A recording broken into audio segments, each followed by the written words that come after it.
లోకాన్ని కానీ లేదంటే లోకంలో ఉన్న వాటిని ప్రేమించబాకండి.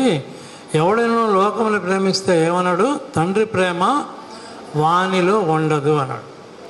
లోకాన్ని ఎక్కువగా ప్రేమిస్తేనంట, లోకం అంటే ఏంటి? ఈ లోకానికి సంబంధించిన విషయాలన్నీ, అవి ఆస్తులు కానీ భౌతిక విషయాలు కానీ ప్రాధాన్యతలు భౌతిక సంబంధమైన విషయాలు కానీ వాటిని ప్రేమిస్తూ ఉంటే తండ్రి ప్రేమ అతనిలో ఉండదు అంటున్నాడు ఆయన కదా. మనం చాలాసార్లు చూస్తున్నాం, ఇప్పటికీ న్యూస్ పేపర్లో చూస్తున్నాం, చాలా సందర్భాలు కళ్ళమంటి నీళ్ళు తిరిగే వార్తలు చూస్తున్నాం కదా. ఎవరు భార్యాభర్తలు తగువాడుకుంటారు.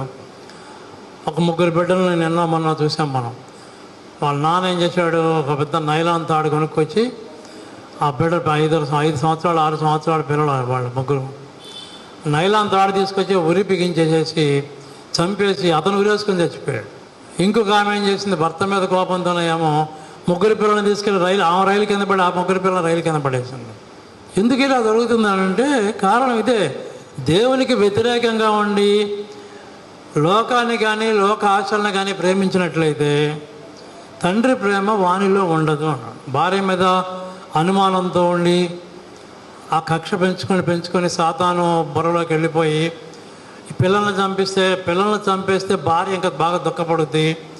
అది హింసపడటమే నాకు కావాలి, లేదా ఈ పిల్లల్ని చంపేస్తే నా భర్త ఎక్కువ దుఃఖపడతాడు, వాడికి తగిన సమాధానం చెప్పిందాన్ని అవుతాను నేను, వాడికి బుద్ధి వచ్చుద్ది అని పిల్లల్ని చంపేసి వాడి ఎంత సాతాను సంబంధమైన మైండ్ ఎక్కడి నుంచి వచ్చిందంటే అది కేవలం లోకాన్ని ప్రేమించడాన్ని బట్టి